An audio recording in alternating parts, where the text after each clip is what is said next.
ভাই আপনার বাড়ি কোথায়?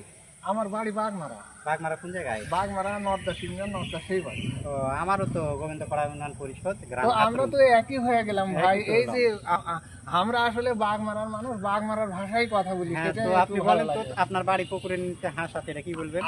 আমার বাড়ির পুকুরের ভিতরে কিছু হাঁস চড়ানো হচ্ছে, আমি কিছু হাঁস পালিছি। হ্যাঁ, হাঁস পালে এই হাঁস পালে হাঁসের ডিম গুলো একটু বিক্রি টিক্রি করে কষ্ট মষ্ট করে সংসার চালাই ভাই।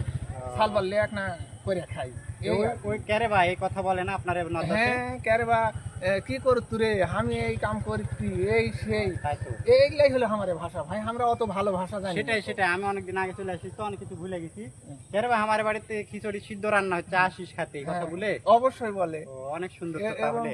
এবং ওই দেশি ভাষায় কথা বলতে মনের ভিতরেও ভালো লাগে হ্যাঁ, এবং হ্যাঁ। কোনো পেঁয়াজ থাকে না, খুব যাক, সুন্দর আপনি এখানে কি আশা নিয়ে আসছেন? আমি এখানে আসছি দুটো ছবি তোলার জন্য, মানে ভিডিও ভার্সিটির নেওয়ার ছবি জন্য। তুলতে আসছেন? হ্যাঁ, তা আপনার তো এই- বয়স হয়ে গেছে, ছবি তুলে কি করবেন? কে এখন দেখবে ভাই আপনাকে? আসলে এই জিনিসটা বললে আমি ঠেকে যাব, বয়স হয়ে গেছে ঠিক আছে, কিন্তু মনের দিক থেকে আমার খুব ইচ্ছা পোষণ ছবি তোলার? হ্যাঁ ছবি তোলার, এবং ছবিটা দু চারটা মানুষ দেখেন এই দেখে- বয়স আর প্রেম টেম করেন না, দেখে- ছবি টবি উঠানোর না, দরকার নাই, সেটার বয়স হয়ে বয়স গেছে। আর নাই, ছেলে চেষ্টা মেয়ে হয়ে করলেও গেছে, এখন। তার ছেলে মেয়েরা করুক, এখন আপনি এগুলা করা যাবে না। এখন বড় ভাই আপনি যেহেতু আমার নিজের এলাকার লোক, চেষ্টা সেই জন্য করলেও সাবধান পারবো বলে না। দিলাম। খুব ভালো লাগলো আপনাকে। খুবই ভালো আসসালামু লাগলো। আলাইকুম। ওয়ালাইকুম আসসালাম। সালাম আলাইকুম।